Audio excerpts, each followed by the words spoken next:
Hello there, this is Honest Klaud. I'm here with M, aka Hut Slaya, spelled like the princess. Also, you're from, well, I don't know currently, but you are a host for Pink Milk with That is Brian. a co-host, yes, that is correct. You've also go by, what is it, Red, White Rose? Red Rose Whites. Sorry, Yeah. I got the ordering confused. So, Em, if you're going to be on my channel, you are given a rap name. I'm so excited. I've been looking forward to this all day. You are now Eminem. Oh, you know what? Maria is going to have a conniption. She's going to be so pleased that I got that one. Maria? Yeah, from Sisters with Sabers, the legendary Maria. Oh, Yeah, okay. she's a All right. wonderful contributor to the Star Wars content creation space, and she is also a huge fan of Eminem. So there you go. So if you're that entertained by people in Star Wars YouTube getting rap names, do you want to hear the ones I didn't mention when I had Rebecca as a guest? Yes, yes. Tell me the others. All right. So Buck O'Brien, Young Buck. Uh, let's see. I got the two Scotties confused last time, but I made it clear in the comments. Mhm. Yes. Um, Brian from Pink Milk is Bry Dollar Sign. Alden Diaz is the Alchemist. Nice. True. Very true for him. Uh, Spelled with a K Greg, though, right? no, I spelled it like the musician's name. Oh, right, of Uh, course. Jared, the dark Jared. Mhm. The one. Yes. Spliff Jar. Scotty's brother, his handle, sorry, Scotty J Rose handle, Yeah. the brother's handle has Pug in it, so he's Young Pug. Nice. Uh, Excellent choice. I can't remember who is it, Jerry's daughter's name, but I Mhm. remember it started with an L, so I gave her big L. Scotty's wife, Katie, is Kate Dog. Yes. Boopenheim is Boop Dog. Yes. Very Joragana is Joriega.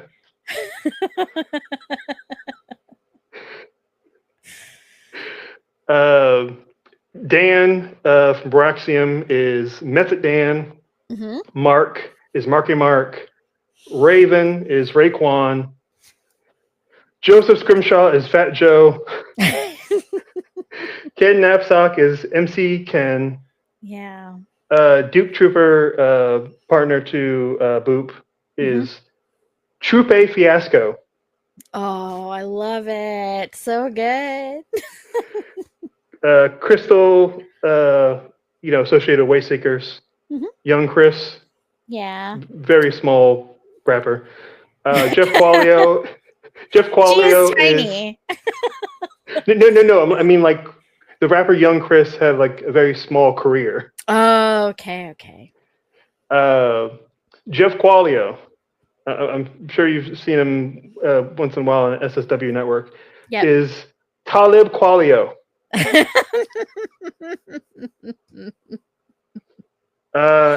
And Brian Fennessy is Fendrick Lamar. Oh, what a good one. I'm jealous of that one. All right, so let's talk about Star Wars. Yeah. Anytime. All right, so I think the way we became aware of each other is through Pink Milk video on Star Wars Celebration London, our reactions, where there was a Mhm. big stream call and they just slid whoever wants to come in. And I remember I was talking about how long High Republic is going to last in publishing initiative, how Brian should watch Quentin Tarantino, but he's too punk to deal with the blood in his filmography. He said that he wants a PG version of Kill Bill. Yes. That sounds like Brian. Uh, I told him that he should rewatch Book of Boba Fett. I said that there's more to appreciate that he's not really absorbing, and the fact that I believe that Ben Solo should stay dead, and how his sacrifice makes not only the story better, but it makes finality to like the mythos of like it means something more. Right. Just like when Darth Vader dies. I would not like it if Darth Vader just popped up in like the Mandalorian. He's like, I'm alive now. Yes. I'd be Okay. like, I think then that would be the time where I agree with everyone complaining about there's too much nostalgia. If they did that, I would be like, okay, you have a point. You have a point. They went too far.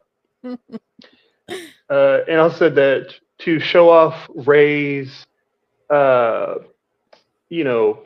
and how it relates to Ben's power of like doing the healing, and that he dies from it. Showing her have a nosebleed from healing him would show that it like takes something out of you to do it. Right. Because why the fuck did he die when he heals her? I don't understand. Because he gave her all of his life force. He had to give all of it in order to bring her back. That was what it cost. But don't you think showing her struggle to do it would help illustrate that to the audience visually? 100% it would. I think they should have shown her suffer when she did the Vexus. I think that they should have shown that it takes something from you. Do something really cool, like relating to the overall theme of of manipulating the Force and using it for your own I don't know, your own purposes beyond the will of the Force itself. They could have shown it corrupting her. Like they could have shown like some yellow in her iris or something every time she did it. I've also seen you. Sorry. You can go. I didn't mean. No, I was actually going to ask you to continue because it sounded like you were in a flow. No, switching topics. Okay, go for it. What's next? I've also seen you on Bombadcast.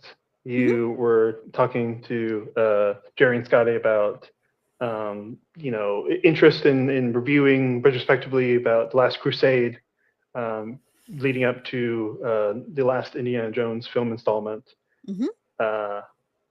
And we sometimes pass each other by on Scotty Holliday's Lego streams. He's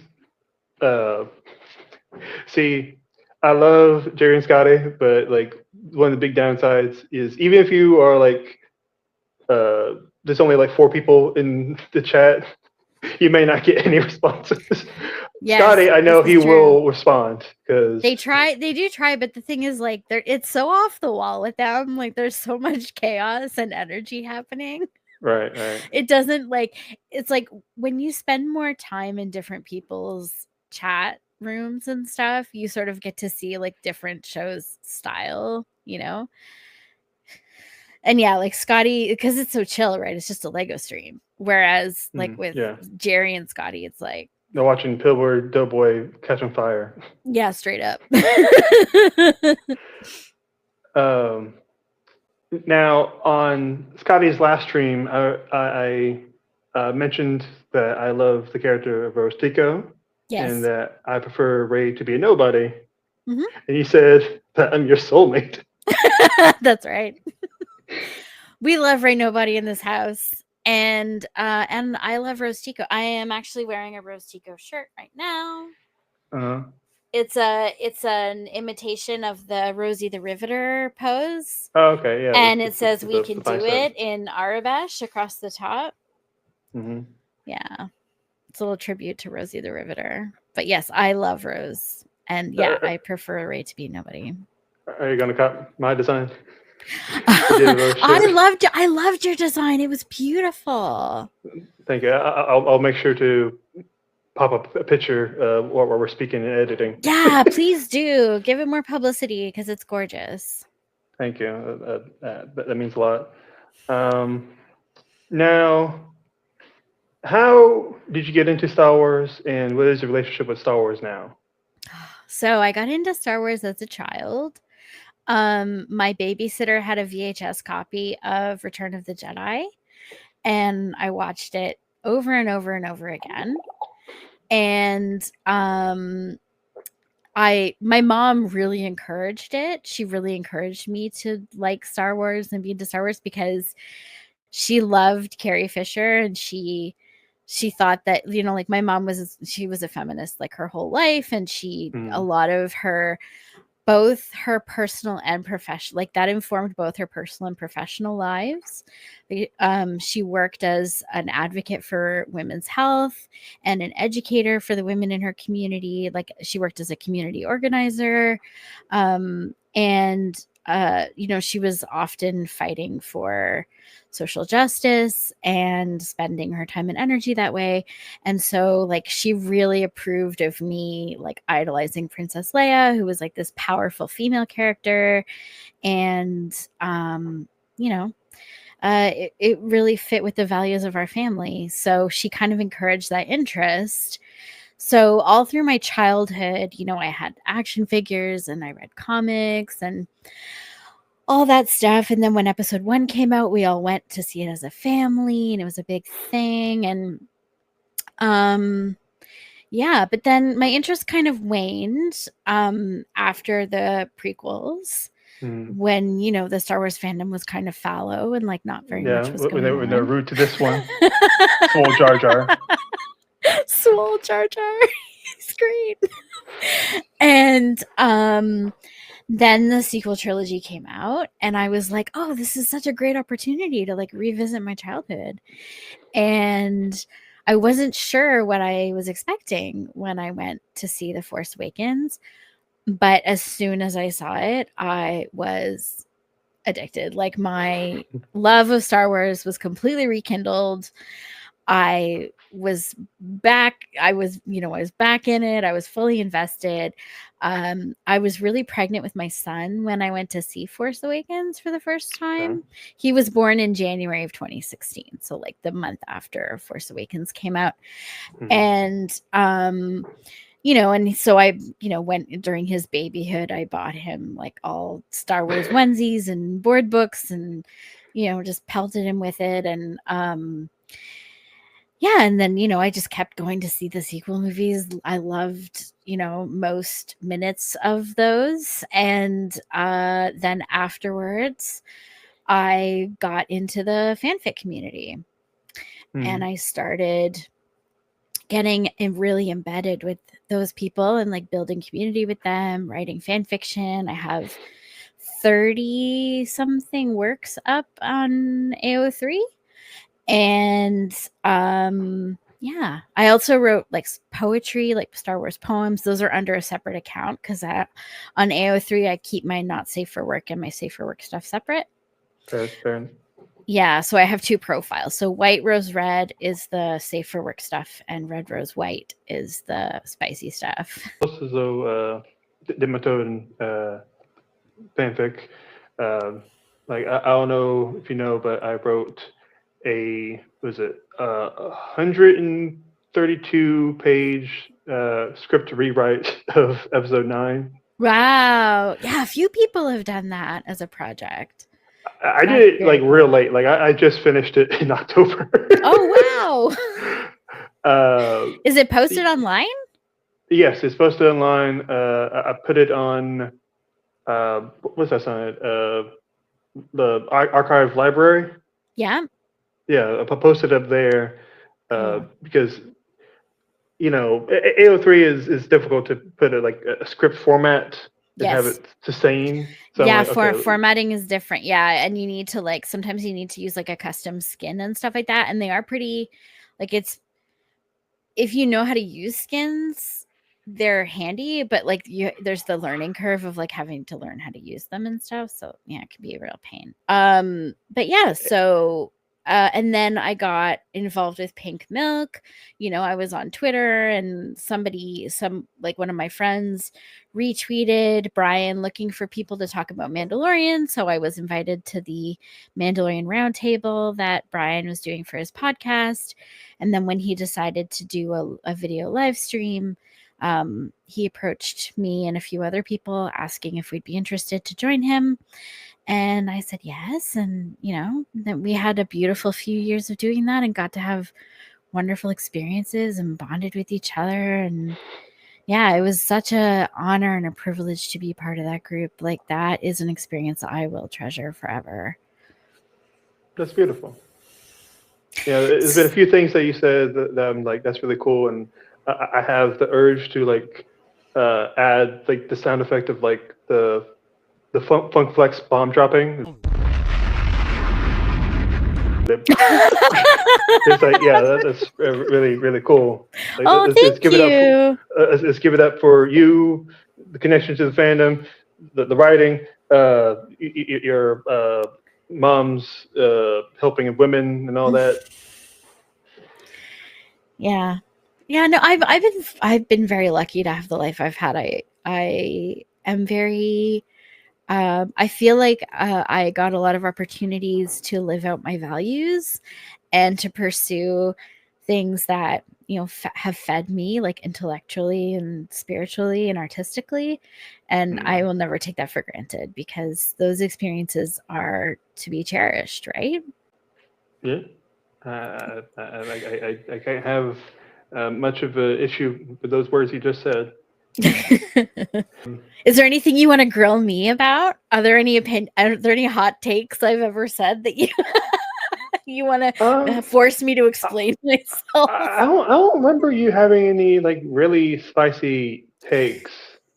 I mean, maybe I haven't seen enough of you like in video. Can you think of one that's spicy that will disappoint me? No. I mean, we differ on the whole Ben Solo thing, obviously. Like, I would love to see him come back, but I feel like there is a story rationale for him coming back. Like, what I would say is, number one, I think it is a bad look to... Here's the thing. Okay. I think that writers should get to tell whatever story they want. And I don't think that anybody is obligated to give a moral or to try to teach a life lesson through the stories they tell. Sometimes a story is just a story. Mm-hmm. But at the same time, I mean, you can make the argument that Star Wars as a story, as a saga, has often tried to impart morality, like ideas of morality and life lessons to the people that engage with those stories. And I think that it is a bad look to tell people that if you are someone who was traumatized and abused, at a certain point, you are so trashed that the only thing that can happen is you're just gotten rid of. You gotta go. I don't like that story. I don't think that's a good story to tell. And I don't necessarily think that had to be Ben's story.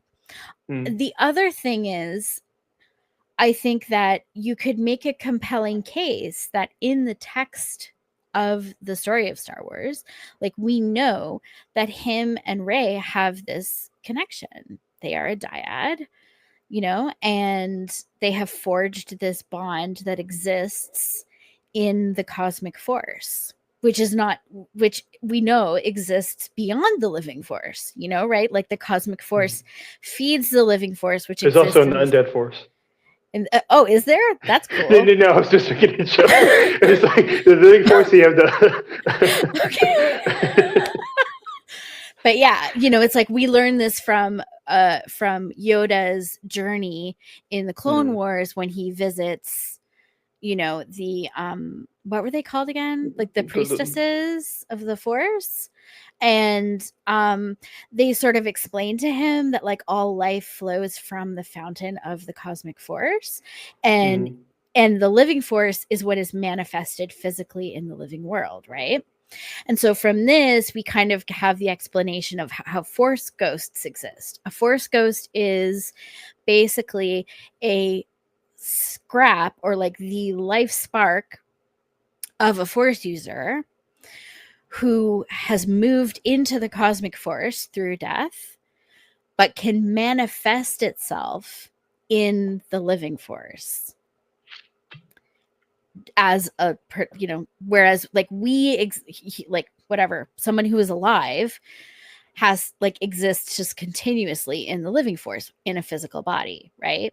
But the a force ghost is like a manifestation of the cosmic force that can exist, like can cross through the barrier between the two and exist in the living force and be perceived by the living, right? So the thing is that we know that because Ben and Ray's souls, for lack of a better word, were intertwined and codependent with each other, that means that there still exists a piece of Ben living in amongst the living force. Yeah, and like I understand what you're saying about like Darth Vader randomly popping up and being like, somehow I returned. Like, yes, I get that. But it's like, and that's not what I would want for Ben either. You know, like if they did bring Ben back, like I would not want that for him. Like what I would want is I would want for there to be some kind of a spiritual explanation, right? Which I think can be concocted within the canon of Star Wars using these elements that have already been established by the canonical story. And that is my compelling argument for why Ben Solo should return. And what the story that we have now, like I just don't want to see him physically pop up. I'm okay with Force Ghost. I'm cool with that. I'm cool with his voice. In Rey's head. Cool. I think the voice is possibly going to show up in Rey's movie. We'll see. I don't want to bet money because I don't want to lose out on money. But I just think it very well might happen. Now, all of this that I've said might make my script feel hypocritical because Ben/Kylo lives in that. He doesn't die. Right. He has his redemption in my script, but the downside of it is that he can't really interact with like most of the characters we know. He has to be somewhere else, right? Because in my script, I'm just realizing a bunch of spoilers from my script. In my script is Force Ghost Luke tells him when he's going through his redemptive moment is that you may have a changed heart. You're no longer a monster, but now everyone else will see you that way. Yeah. If you go out, you'll be hunted. Yeah. So it's in your best interest to not do that and to be here for this woman that you wronged. Not Rey, the character I made up. Because in the script he kills her son in the beginning of the script. Right. So. That sounds fascinating. Yeah, there's actually a there's so many because as you know, as you can tell, I'm a Reylo. I have a Reylo necklace that I'm wearing right now. It says Reylo. That's the main part of the fan fiction fandom that I'm in is people who write for the Reylo pairing. And there have been so many fics that have dealt with the idea of Ben either surviving Exegol or turning before that and coming to the Resistance, and like whether he's integrated or not, or like there are some where he turns and is redeemed, but only Rey knows that. And then when people find out that she's associating with him, sometimes like people write like attempts on her life or getting banished from the Resistance, or, like that's definitely like a conflict that people address when they talk about the possibility of a Star Wars universe where Ben Solo is alive. There's somebody who's writing this huge epic saga where Ben dies, but Rey is able to resurrect him using like force woo-woo stuff and say that again? Woo-woo? force woo-woo stuff. And they make a family in exile, like on like a far off planet where nobody knows who they are. But she starts having kids and they're kind of discovered, and she tries to pretend like she tries to hide Ben from everybody and pretend that the kids were like immaculately conceived or whatever. And eventually people discover him, and he's put in prison, and they actually use Narkina 5 from Andor. That's where they put him. That's interesting. But if you needed more reason to check out my script, I don't. I would love to read it. There's a line where Rey is speaking to Rose. Rose actually does things in my script. Like, when I explained to Ma what Rose does in Rise of Skywalker, and like I said, oh, she has to check on schematics. My mom said, oh, she had to wash her hair. Yeah. But Rose and Rey are speaking at the end of the script, and Rose asks, hey, did you take care of him? Rey knows that he like has redeemed himself because they had like one of their 4 Skypes, and she says Kylo is dead. Yeah. She leaves that as that. Yeah. Because she doesn't want to like freak people out, saying, "Oh, we're still at war." Like, what do you mean? Yeah. Just say Kylo is dead, because we all know Kylo dies. Ben is able to live again. Yes. Yeah. That's so cool. I'm excited to read it. All right. So if you're going to be on the channel, we have to talk about conspiracy theories. No, I'm not talking about chemtrails. I mean Star Wars. Are you familiar with my Zillo Rey theory? Yes. What do you think about it? It's genius. I've never been told it's genius, but I'll take it. Look, honestly, any fandom-based chaos, I'm here for. Like creativity, chaos, like, yeah. Zillo Rey, all of it. Buy the t-shirt. Go on TeePublic. Get a Zillo Rey t-shirt. Thank you for the shout out. Do you know my conspiracy about how without Klaud, the Resistance loses an Exegol? No, tell me. I didn't get so that one. Obviously Klaud, namesake of the channel on my shirt. Big old banana slug mechanic man with no arms, true scrotal king. In the movie Rise of Skywalker, he's the only one attending to the sparks inside the Millennium Falcon. No one else is giving a shit. We have some big principal characters in there. Yes. We have R2-D2, we have C-3PO, Poe, and Finn. Yeah. You take out one of these characters and like it's a very different situation.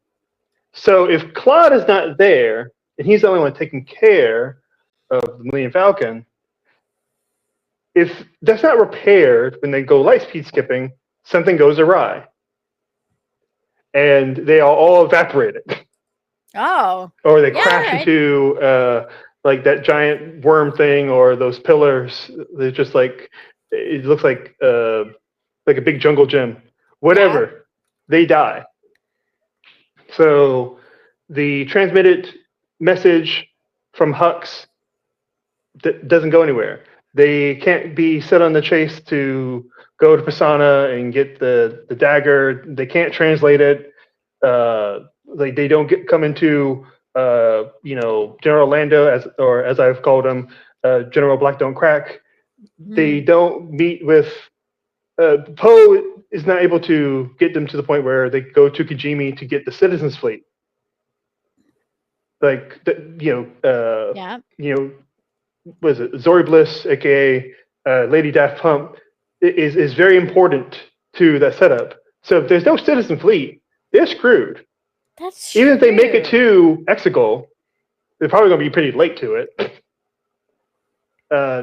There's no way. Like they were losing before Lando showed up with like 10,000 goddamn ships. I'm here for it. I'm enjoying. I'm loving all these red strings. There's so many of them, and they all interconnect. I've also have said on my channel that I think not only was at one point Luke a horny simp for Leia, I think it's the other way around as well, because of a deleted scene for Empire Strikes Back where it's the lead up before they have their kiss. It is a section where they're just talking to each other and like how Leia says that I was worried that you would be gone in that snowstorm. Yeah. And they get real close to kissing, and then C-3PO and R2-D2 cock block them. Yes. And Leia looks disappointed. I'm like, you would only get disappointment if you like were interested. And if a deleted scene doesn't contradict anything in the lore, then I say it happened. That's fair. Yeah, I mean, maybe she was just lonely. Maybe it was just cold on Echo Base in her bed, and she wanted someone to warm it up. All right. Just now, saying.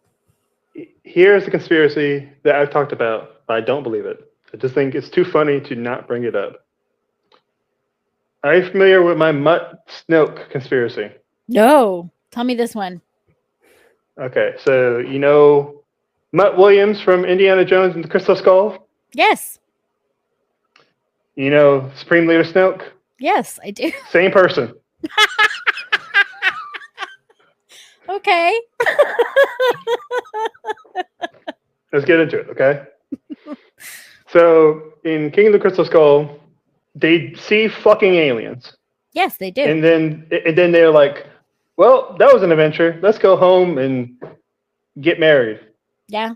And I'm like, no one's going to go back. No one's going to go check. Which character from that movie seems like he would go back and start snooping around because he's green around the gills? Mutt does. Yeah. So for my conspiracy to work, Mutt goes to find the aliens and is transported to a galaxy far, far away and then becomes a puppet of Palpatine?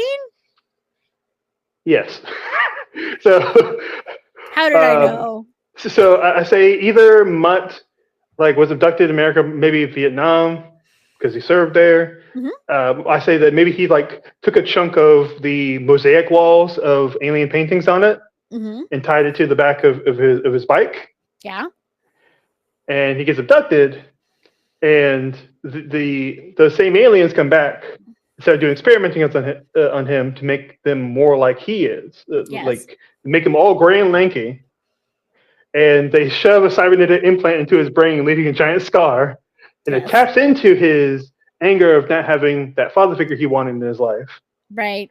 So and then he becomes an abusive father figure to Ben Solo.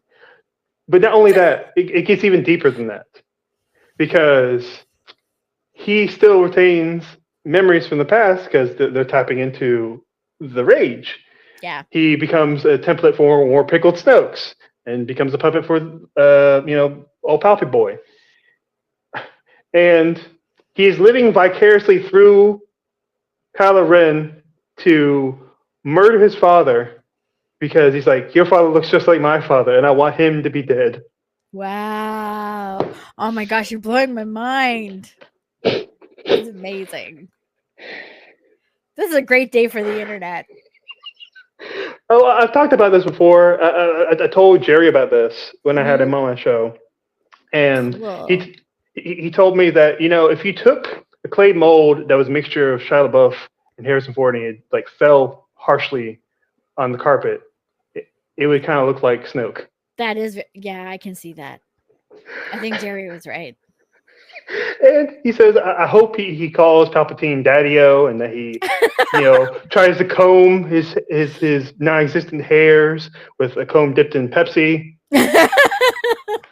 And we talked about how, Kylo Ren has the Knights of Ren, and there's the mods in Book of Boba Fett, but mods Yeah. are basically like greasers. So what if the mods join Snoke and they're the Knights of Snoke or the Riders of Snoke? they're all Sith themed greasers. I want to read that comic book. That's the comic book I want to read. A segment I like to do with guests frequently now is I like to try to probe the mind of my guests, talk about what's their favorite, least favorite, not worst, and underrated when it comes to various media when it comes to Star Wars. So I like to do film, TV, comic, traditional book, and video game. Okay. So let's start with film. What's fave, least fave, and underrated for those categories? Are you gonna include the Ewok Adventure in your list? Yes, I own a DVD of it. I know. Battle for Endor. Yeah, that's what a part of my childhood. Okay, so film. My favorite Star Wars film is Return of the Jedi. It has everything. Okay. It's nostalgic. It's romantic. It has adventure. It has mystery. It has Ewoks, and I love Ewoks. Mm. And and I mean, I have my Princess Leia tattoo based on Return of the Jedi. Okay. Look, check the ink. Check the ink. Yeah. Yeah, it's a portrait. It's actually, this light's not doing it justice. It actually looks quite like Carrie. And when I met Billy at Star Wars Celebration, she said it was one of the best ones she's ever seen. Okay, just a horrible joke popped in my head. Okay, so you got the tattoo of Leia on your arm, right? Mm-hmm. So if it's covered, it's a conceal and carry. That's very funny. I love that. I'm gonna use that. I'll give you credit though. Don't worry. All right. I'll direct people to your Blue Sky account if I use it. Yeah. So yeah, like Return of the Jedi, like that is, I think, yeah, that's, and also, like I always say, it's the only Star Wars movie with a happy ending. I mean, New Hope is pretty happy. I guess. Yeah. It's an award ceremony. That's true. I mean, I definitely say Return of the Jedi is way more sentimental. Yeah. I feel like the award ceremony is really like, okay, well, for one thing, it's to me, it's menacing because of the aesthetic, which was intentional on the part of George, right? Mm-hmm. To do sort of like a triumph of the will kind of thing. Right. That's exactly what I was about to say. Yeah, and also it's kind of bittersweet because it's like at times like those, all you're thinking about is what you've lost to get there. But we're also looking at it retrospectively. Like if we were there in '77, you're just like, oh, this is a cool movie. There's gonna be no more because it's just such a wild idea. Yeah. And lo and behold, one of the biggest franchise on the planet. Amazing. Love you, George. Yeah. So I mean, yeah, like that's my favorite. My least favorite is probably Phantom Menace. Okay. Actually, no, you know what? There's so many parts in that touch my heart. See, you can be safe like I am. Like I say, the holiday special is my least favorite Star Wars movie. Yeah, I think, yeah, you're right. The holiday special is my least favorite. But the reason it's my least favorite is because, like, there are a lot of cool things about it. But knowing that Carrie was, like, so high while she was filming it just makes me sad. I mean, obviously, like, we know that, like, her drugs and complications with her health, like, eventually led to her unfortunate passing. But like, like when I'm looking back, like, it doesn't like really irk me at all. Just like, oh, just no, this was a time. Like, there's a lot The of thing is, actors like, that just had their time of like their drug yeah. addiction. When she's singing this song to the Star Wars theme, I was like, this the day person of is peace, tripping balls. the day of harmony. Yes. Yeah, I'm with you there. Thank you for rescuing me there with that one. And Underrated? I will say Rogue One, because here's the thing. It is true, a lot of people love Rogue One. Right. But I feel like the people who, like, I feel like that group is not big enough. Like, I feel like there's too many people that look at Rogue One and are just like, not for me. When if they would just give it a try, or they would just take more time to think about what is happening in the film. I've never and to met a engage... person What? that's like that. I've never met a person that's like that. That's like what? That's just like, I don't want to try Rogue One. I've never met like someone that's into Star Wars that just didn't want to give it a shake. Oh, I met a few and they all break my heart. It's all like getting my sternum snapped. I think it's way easier to find someone that has that feeling with Solo. That's true. And Solo of course, is so I got my Val. Oh my gosh. Solo is also, yes, underappreciated. Like, right. It's so swashbuckling and fun and like campy and like, yeah, definitely the tone. I feel like the tone of it is not appreciated by enough people. It's like a pulpy adventure comic, like put in the world of Star Wars. Yeah, it's very evocative of like 1930s gangster comics. Yep. So yeah, my favorite is Last Jedi. I love that movie to death. It's my favorite movie, period. That's my second favorite Star Wars movie of all time. My favorite, top three are Return of the Jedi, Last Jedi, and then thing with stuff. Attack of the Clones. Anyway, go on. Interesting. If it wasn't for the holiday special, I might put Attack of the Clones as my least favorite. I think there's sections of it that kind of draw out a little too much. I'm not a fan of most of the romance in that movie. I love the romance. That's why I call it the kissing movie. I'm like, it's the kissing one. Yeah, I don't think George was made out for romantic dialogue.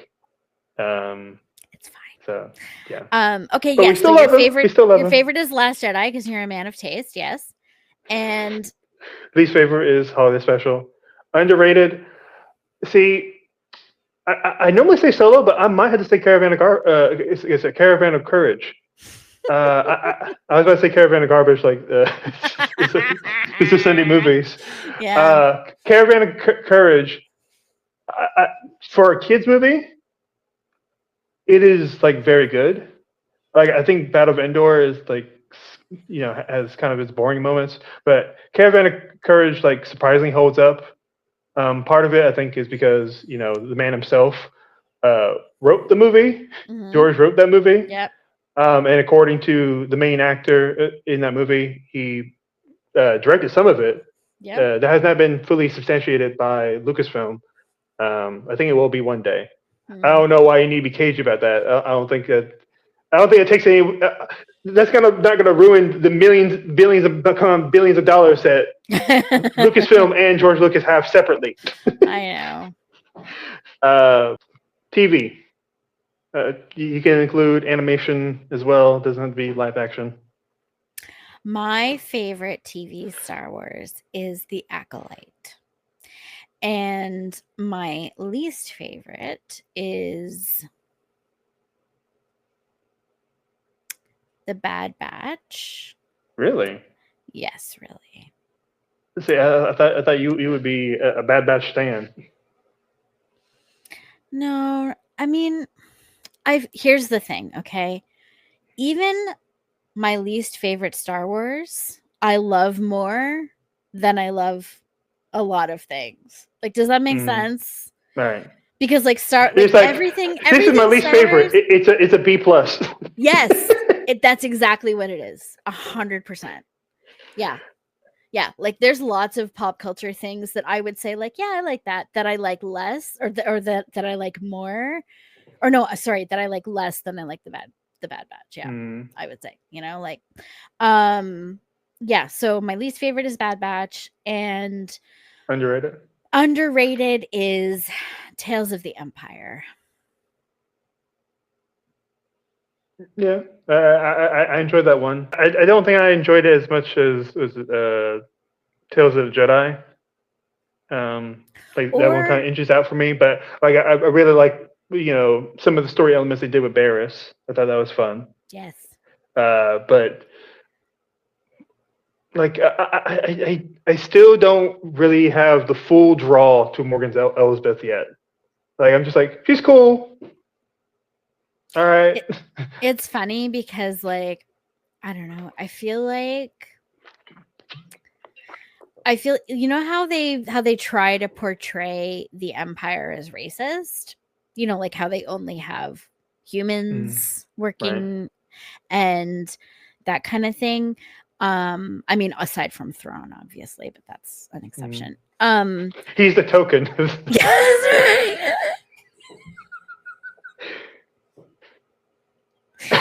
Yeah, exactly. He's the token. He's the token blue guy. Yeah. Yeah. I think Tales of the Empire also portrayed them as sexist. I mean, there's a lot of dudes, and they're fascist. So I'm like, sexism kind of comes with the territory. It's true, it does. But sometimes people need to have this stuff like thrown in their face in order to get it, Although I would also say underappreciated, especially like among the people that circles that I run in of people who are predisposed to being huge Star Wars fans. Visions 2. People were not nearly as I feel like people weren't as effusive and excited about Visions 2 as they had been about Visions 1. Like I heard a lot of positive feedback about Visions 1, but Visions 2, I was like, I love this. This is great. And I've done more rewatches of Visions 2. And part of it is because like you got goddamn Wallace and Gromit guys to do Star Wars. Like, yeah, but it is so good. Like if you watch it, it's like so detailed, and like they put so much work and love into rendering. And Our Song is one of the most beautiful things I've seen. Truly, that is such a beautiful story. Like, yes, yeah, and the spy dancer. Oh my god. The pit is. Oh my gosh, depressive. The pit. This is what I'm saying. It's like these are like heart-wrenching stories, and like the sort of cold terror from what's the Irish one called? Screecher's Reach. Screecher's Reach, yeah. Like that is such a great horror. That's such a great horror story. It's funny. Like the one I was least emotionally attached to was the anime one. Yeah. Well, but that one was like purposefully over the top. Like it was really funny how they were like obviously like taking these conventions that are very dialogue and like like the twins like yelling at each other in battle. Like it was just so reminiscent of like the kinds of anime that would be on like Saturday morning cartoons. You know what I mean? Like it's like how like Ichigo will fight a character for like 3 episodes. Yeah. The same character for 3 episodes in Bleach. Yeah. That's kind of the same feeling That's exactly it. Yeah, for sure. And like I think they were just trying to sort of mimic that and evoke that in the audience. Yeah. But yeah, no, right. Visions is so freaking good, and more people should get into it. Literature? Yes. Books, comics? What's the temperature on these? My favorite Star Wars book is probably, so I would say it's a tie between Rey's Survival Guide, which I love. Interesting. That's an interesting pull. And Bloodline. Bloodline, I totally understand. I listened to the audio version of it. Yeah. Because I've never finished a book it's a Star Wars book by reading it physically. Yeah. Never. Unless if it's like a comic or like a short story. It takes me like a year to get through a novel. So Right. yeah. And although Leia, Princess of Alderaan, was also incredible. I heard the audio version of that too. That one made me cry. Oh yeah. Oh, for sure. And the introduction of Amel of I don't remember. Holdo. I don't remember I can't remember the guy's name, but like I remember affected me. Yeah. But that thing happened to him. I don't want to spoil it in case someone wants to read it themselves. And my least favorite that I've read, probably. Okay, hot take incoming. I don't really enjoy E.K. Johnston's writing. So as much as I wanted to like Queen's Hope and like that whole the Padme trilogy, right, I found it kind of joyless. So there you go. That's my hot take. Don't at me, please. No. No, I mean like anybody who's listening, don't at me. Don't tell EK. EK, did you hear this? And I guess most underrated, I think probably Leia, Princess of Alderaan. I think some people kind of dismiss it because it's perceived as this like YA novel about a girl, or like people are more willing to read something like Master and Apprentice or Brotherhood or something before they're willing to pick it up. But it is such a great addition to the Star Wars universe, and it gives you so much insight into Alderaanian culture and the way it fleshes out the friendship between Holdo and Leia. It's so meaningful, and I just feel like it's such a great it gives you such a great understanding of like Leia's roots and of why she grew to become the person that she did. All right, comic books. Do you partake? Dribs and drabs. I mean, I love the Rose Tico one shot. That was so beautiful and so sad. I do. I remember reading that one, and I liked that it gave something more because we're pretty starved of like Rose Tico content. Yes. And I also and obviously I love the Rise of Kylo Ren. That's so important. I mean, like, there's straight up like canonical events that people don't fully comprehend because the facts are in the Rise of Kylo Ren and not in the movies. You know, like if you just watch the movies, you actually believe that like Ben Solo killed all the Padawans at the temple when he did not. And in some ways, and I think in a way, like portraying him as some kind of like berserk, like massacring whatever force, like a school shooter. Yeah, I think it takes away from the real story of the Padawans that he was partially and fully responsible for the deaths of. You know, I mean, like of the 4 Padawans that followed him, he only actually killed one, but he killed her in cold blood while she was unarmed and completely helpless. And I think that tells you more about his character and like where he was at that point in his emotional journey. Right? You know, like in a way, I feel like Han was Kylo Ren's 3rd sacrifice. I feel like first he killed Ben Solo, then he killed Vo, and then he killed Han.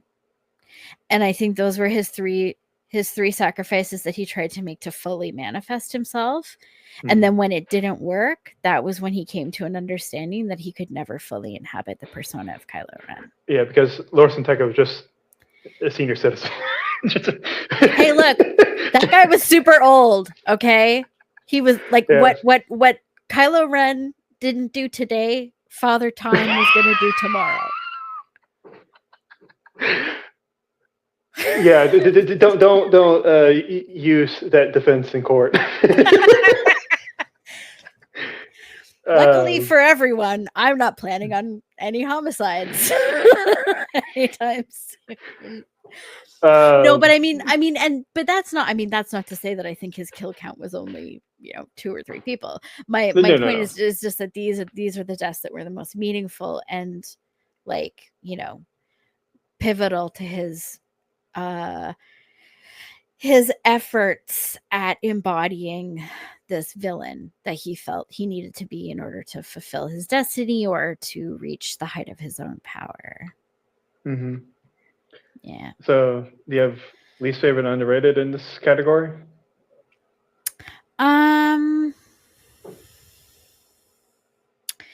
Least favorite, I'm sad to say, I haven't been able to get into any of the High Republic stuff. I understand. Here's the thing. I feel like I like the way that now, as they've gone on with the stories, they have sort of split the storylines up into books. So you'll have books where there's only 1 or 2 main characters, and same with comics. But I feel like they should have done that from the start. I feel like they should have started small and moved outwards, because I feel like starting with the entire cast of characters and getting everybody to learn everybody and then splitting them off into their own journeys, it makes it intimidating to start. So and I have listened to the audio, I've read the beginning of Light of the Jedi, and I have listened to quite a bit of the audiobook. But after that, I'm just I'm tired. There's too many characters. There's too many Jedi. There's too many names to remember that I've never heard of. Yeah, there's too many. And the other thing is, I found in their effort to introduce so many characters, it was hard to individuate them and to be oh, this is the sassy one, this is the rule breaker, and this is the rule follower, and this is, you know what I mean? Yeah, I feel like they either should have made them stronger archetypes. Why are you describing them like they're being introduced in the movie Hitch? Hey, it's a quick and easy way of identifying a character, right? Right. The lookout.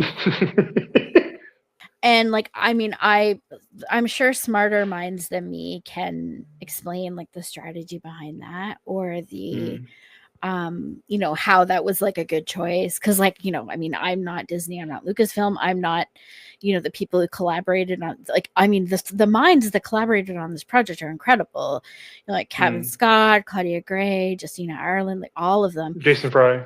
Yeah, I will never say 2 words against any of these people unless it's E.K. Johnston. But I don't know. I would have done it. I would have done it differently. And I feel like it was not a very friendly introduction into that era of Star Wars, about which I would be happy to learn more. Underrated comic? I don't know enough about comics to know, really. Let's say the Rose Tico one shot. Everyone should read it. I think could be put in underrated.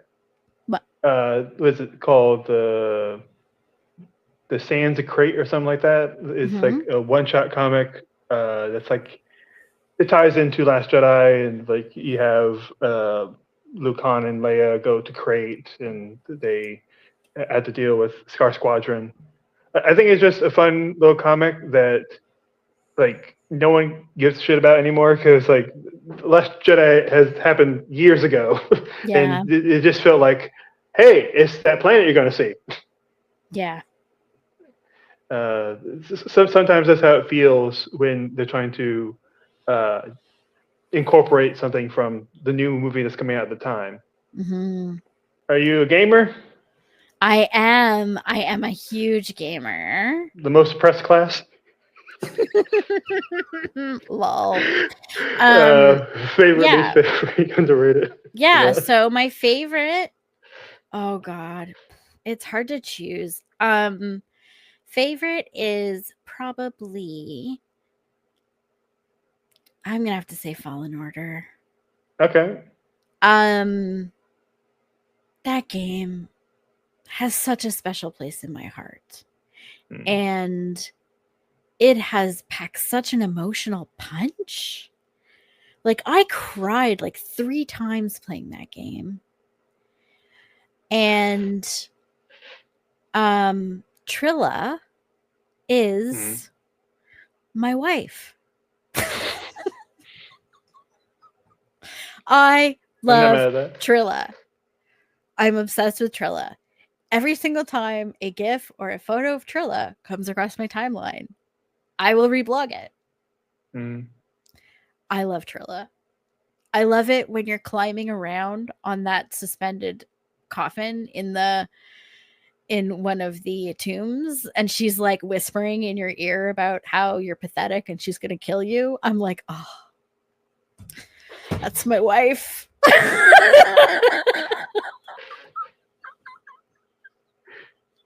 So you're embodying the if evil, why hot? Exactly. Facts. Truly. And then my least favorite is probably that silly flying game. What was it called again? It's not called Rogue Squadron, is it? No, that was the name of Patty Jenkins' show. You know the one I'm talking about? You talking about from like the 90s? No, it's the one that came out for like PlayStation 4, and like you're in it's like a flight simulator. Okay, you're talking about Squadrons. Squadrons, yes, that's right. Yes. I did not enjoy that game, but that's probably just because of the kind of gamer I am. Like, because you have to like keep your eye on like 5 different things. And also I hate driving, and I have a phobia of driving. I cannot drive. I'm one of those gays who can't drive. And so driving in a game, I don't find any more fun. I didn't know that was a stereotype of gay people. Oh, it's true. It's like the fast, cheap, good triangle, right? No. Like, it's like, oh, okay. So people say like anything in life, there's fast, cheap, and good, but you can only pick 2. You can never have all 3 sides of the triangle. So if you want food that is fast and cheap, it's not going to be good. If you want food that is cheap and good, it's going to take some time to get it. You see what I mean? Okay. So with gays, it's like the fast, cheap, good triangle, but it's can drive, can do math, has a good relationship with their parents. You can only pick 2. And I'm good at math, and I have a good relationship with my parents. See, I don't drive, but I've told Scotty and Brian that I am the gayest straight person you'll meet. Nice. So I don't know. I don't know what how that entails. That. So anyway, video games. But yeah, sorry. Yeah, so like the whole flight simulator thing, I'm not here for it. Underrated is Outlaws. I feel like people were disappointed by Outlaws, and I think a lot of that is on them. I'm playing it right now. I'm having a wonderful time. I think maybe interestingly, they recently patched it, and some of the patches actually make like a concrete difference to gameplay. Right. So I think that there are some complaints that people had about gameplay that they thought weren't like modifiable that actually have become modifiable now. Like enemies have hotspots where if you can shoot them in that spot, it'll do more damage. Which like I wasn't enjoying either, because I was like, okay, how am I getting 3 headshots off on a person? Like, this should be like Assassin's Creed, where the maximum number of times you need to get someone in the head is twice. Like in Assassin's Creed, there's like no enemy that's not armored that you have to hit in the head more than twice to kill them. And I'm like, that's my limit. If I have to hit you more than twice in the head to kill you, I'm sorry. Like, what's the point of being able to do a headshot? Why even bother?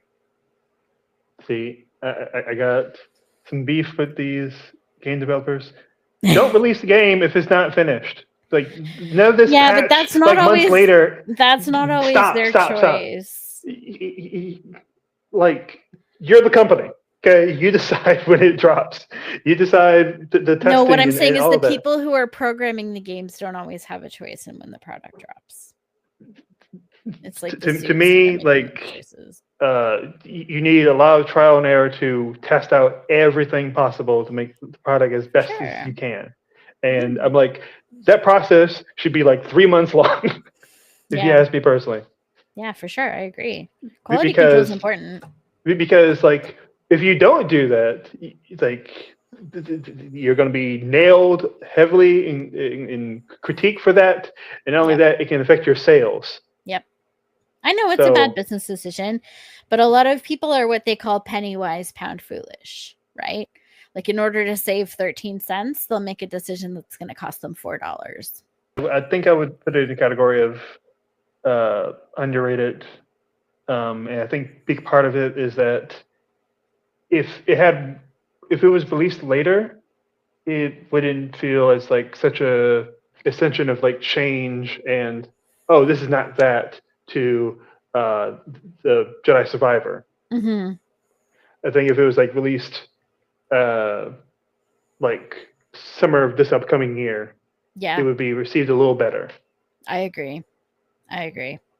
Yeah, like I said, I've been playing it, I've been enjoying it, and I feel like people should just be a little bit more gentle about Mm-hmm. it and with their expectations. Although I will say I did find it quite expensive. I think maybe if they had knocked 20-30 bucks off of the price, people's expectations might have been a bit lower.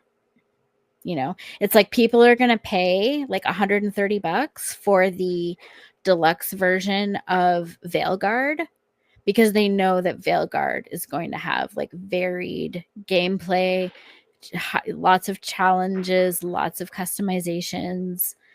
And I feel like the bones of Outlaws just aren't like there's just not enough meat on them to justify what they were charging. So I kind of get that too, because it's like price point does set kind of an expectation for like how long you're going to spend playing the game, how many things there are to do, and what like the variety of the challenges. So that's a K investment. Yeah, it's like the opposite, like a You caught that right? hmm?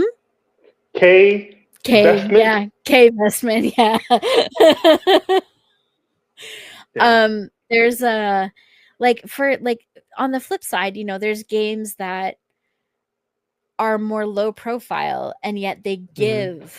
they're so detailed and they're so engaging that you feel like you're getting away with something by getting to play them for only like 40 bucks.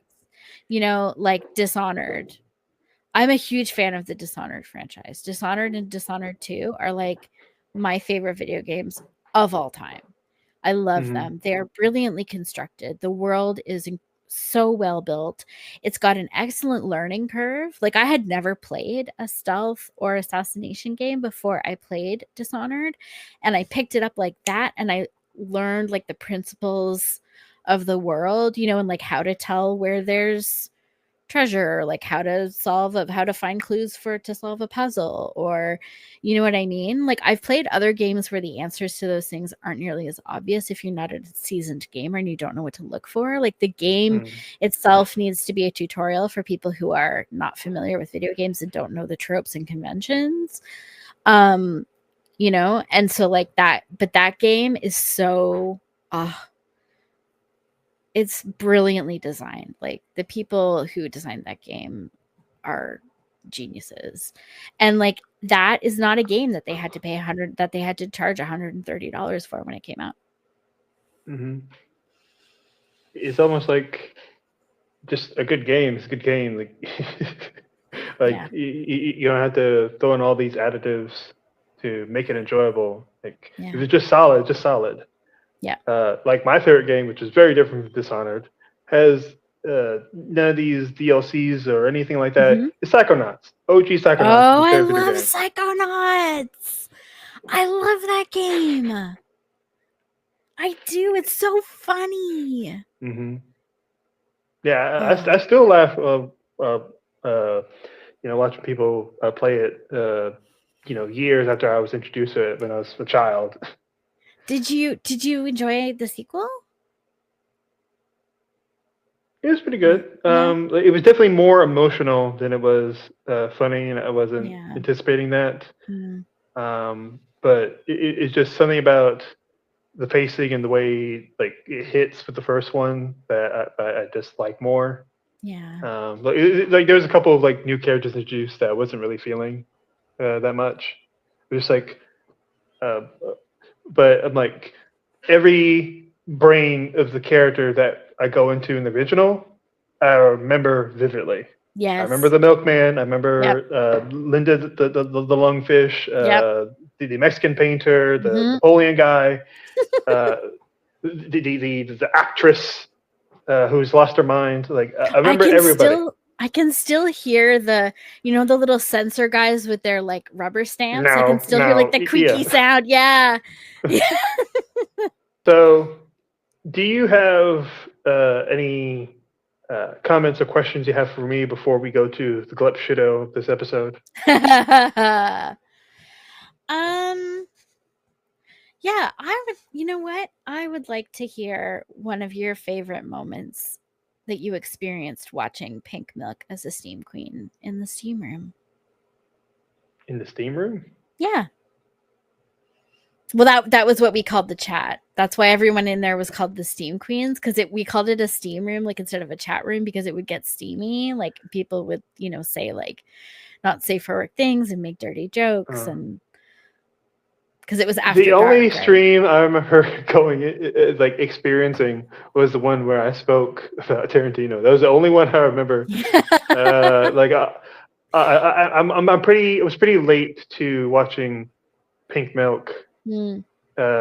Like I just caught the tail end of like when it would like be revamped eventually, Right. To what it is now, where it's like sometimes it's like, was it Space Daddy or some? Yeah, Space Daddy Brian. Yeah, like that's where it is now, and that's why I have more familiarity with. Like I will leave comments on his videos now, like when he was like pretending to be a grifter, looking at toys. I enjoy that video so much. Every once in a while, I'll rewatch it. Hearing how this gay man is like, oh yeah, what my wife is in the house making food. Yeah. Stupid. I know. I love Brian. He has the greatest sense of humor.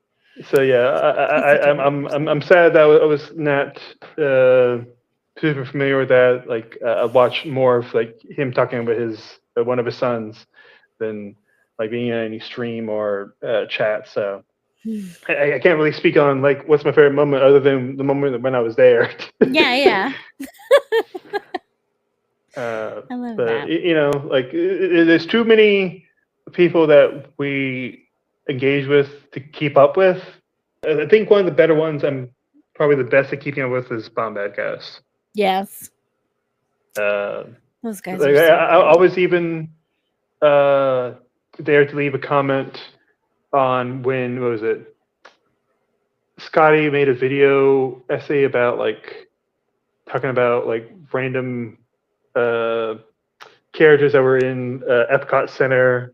There are aliens that could be possibly introduced to Star Wars because they brought in that little fuzzball from the Michael Jackson Captain EO 3D experience movie, which he's the reason I ended up watching that on YouTube. I'm like, what is this? Because I wasn't around for that. And yeah, so but a comment I did leave on that video is, yeah, he was talking about like, well, maybe they should bring back Captain EO and do like CGI recreation of Michael Jackson's face. I'm like, no, don't do that. Just get the Weeknd. Yeah. He can sing. He can do a little bit of acting. Put him in the white outfit. Why not? And not have it be jarring of like we all know what Michael's face looks like. Yes. It's going to be too distracting. And I'm like, I don't think you're going to be upsetting too many people just by doing a recast of someone that's very beloved in similar music vein. Like obviously not as great of a dancer, and doesn't have the musical longevity yet.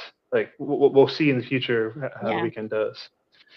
But obviously that's going to take well more than a weekend. More than a weekend. Very funny.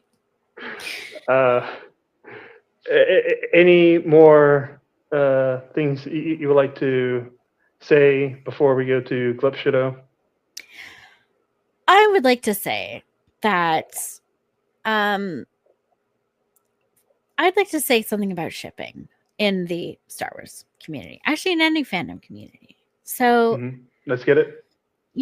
I have been involved heavily in the shipping community for so long. It's been super normalized for me, and it has been an integral part of my engagement with Star Wars and the Star Wars fandom for years now. And it's always surprising to me when people who are in sort of mainstream Star Wars fandom talk about shipping as if it's this weird fringe thing. And I would encourage more people to just let their freak flag fly and be creative with it, you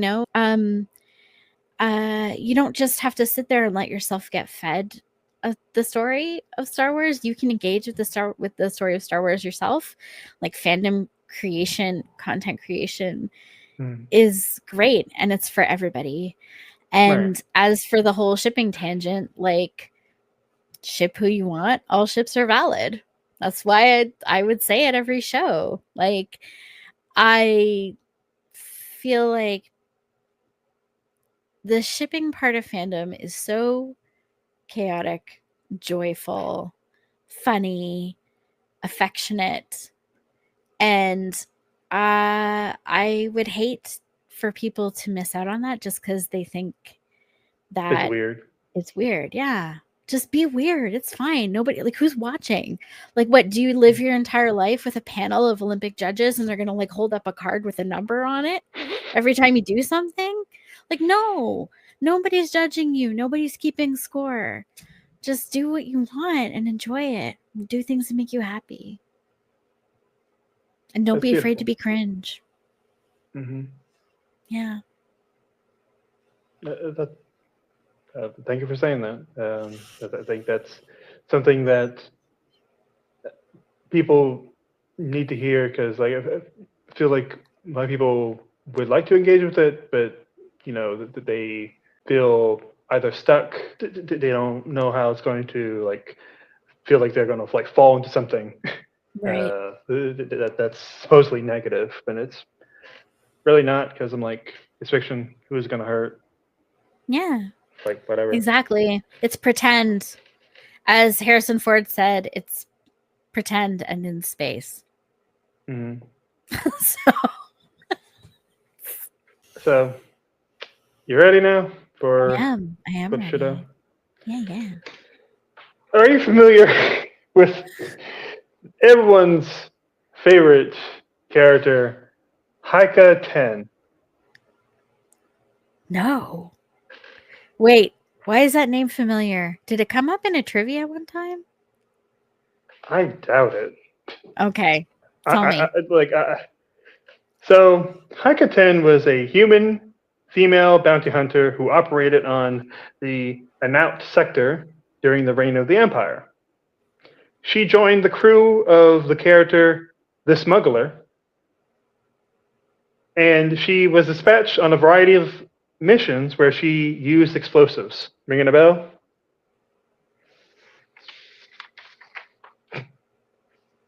Em? No. Why am I drawing a blank? Oh, don't worry. I got a quote from her. So, Haikaten said, "Been hunting bounties since I was 15. My secret? Exotic explosives. Way more specialized than ion bombs. And no, I've never burnt my fingertips." That sounds sexy.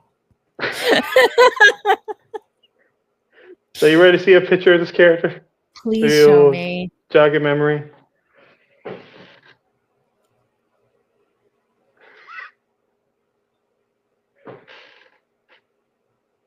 You good? Why is this tickling my brain? Does this face seem familiar to you in any way? Or jawline and lips? There's a lot of coverage on this lady. Is there? Yeah, like look, you got the visor, the helmet. Oh yeah, suit. that's true. You can't even see her eyes. She got a rubber neck. It's rubber? I mean, either rubber or cloth. That's what it looks like to me. I mean, it's pixelated as all hell. Huh. No, not familiar to me. We're fanficking what materials her outfit are made of because there's such little information on her. So, would you like to know where this character is from? Yes, I would.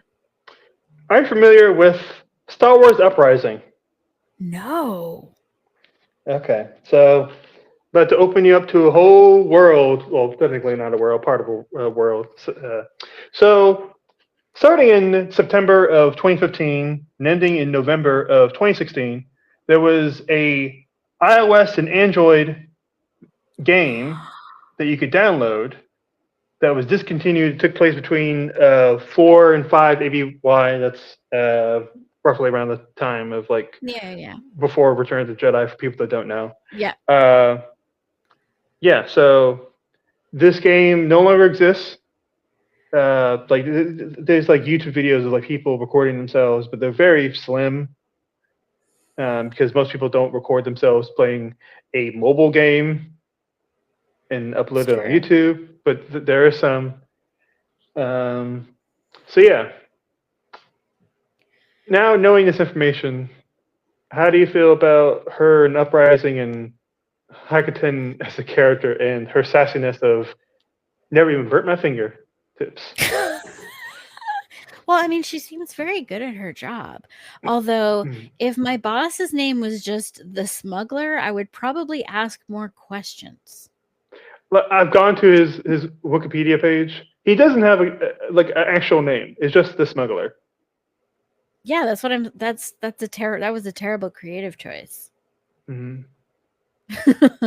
I'm not that into her character design. That weird gray panel at the top of her helmet is creepy.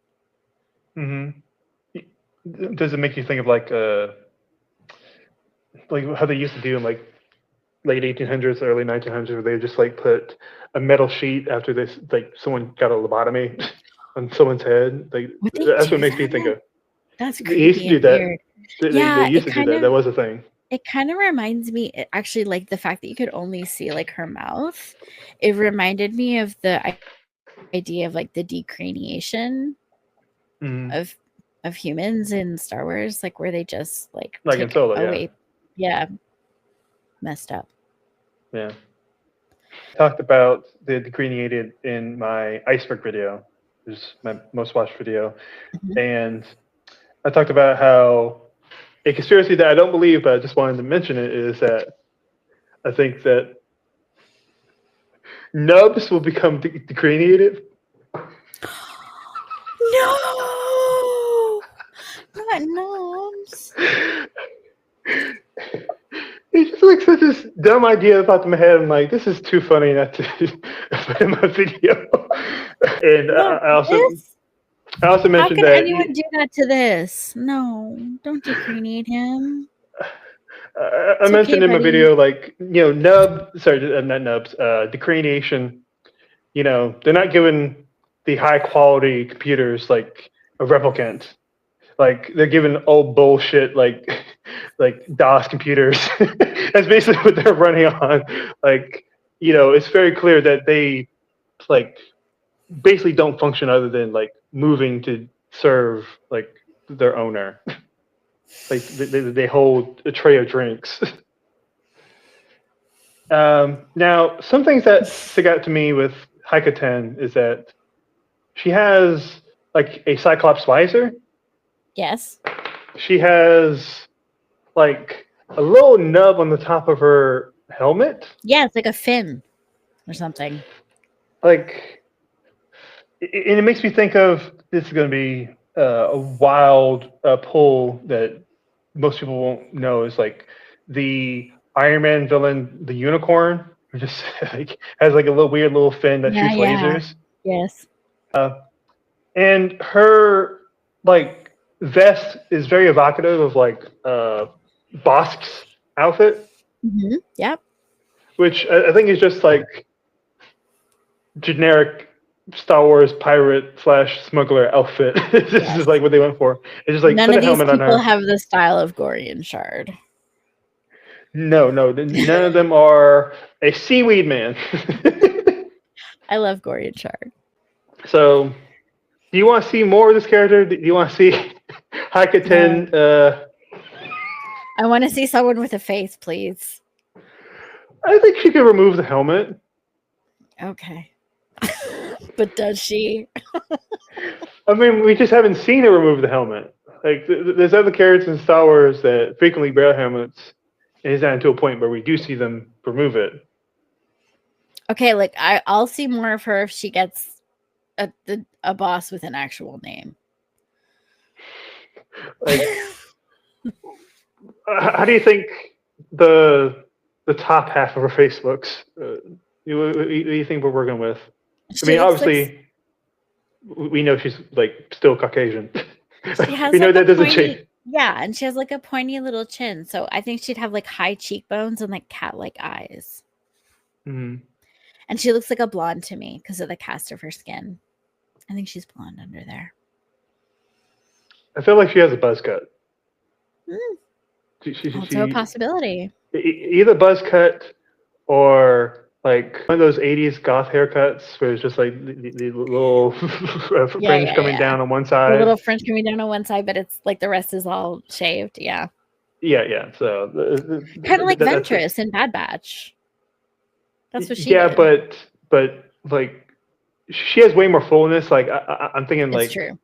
I know, like, you're thinking just a couple of. I know what you mean, like just the bangs. I'm thinking like the goths that like Bernie Sanders spoke to in that mall. That's what I'm imagining with this lady. But yeah, like there's so many who gives a fuck glip shittos in this game that I kind of want them to show up at least in like the background of a comic or get referenced in like a book. I feel like that's where it's most appropriate because that's where you can get the diehards.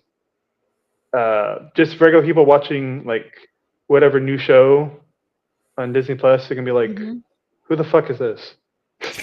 Who the fuck is Uprising?"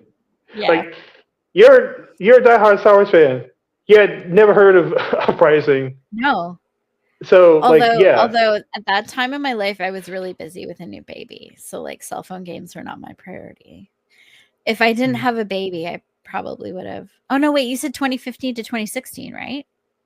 Okay, so I was cooking my baby. I was busy like I was busy fabricating a baby out of cheeseburgers and blueberry smoothies. From the juice kiosk. Audience, make sure you don't put your child on a grill. It's not safe for them. Do not cook your child. I was not cooking I was making him out of cheeseburgers. I was putting cheeseburgers in so that the materials could be used to form him in my womb. Oh, okay. All right. Yeah, you didn't say it like that until just now. It's like, yeah, I was cooking my baby, which is a wild sentence to say. I guess the last thing we can ask about Hikaten, other than like this one quote that I feel like gives us a lot. Yeah, I have a badass quote from a video game that I had played, and I was like, how could I not remember this person? But it turned out to be from something completely obscure, so phew. Like, if she was going to be brought in a story, like, where would you imagine that she could work or hang out with? Like, do you think it would be crazy, like, 2 out of the realm of, like, something acceptable if she, like, showed up in Skeleton Crew just as a background extra? You know what? I would want to see her in Bad Batch, actually. Okay. I think she'd be a good character in Bad Batch, like, you know, like being some kind of a demolitions expert that they need, and then she could like tragically sacrifice herself to save everybody.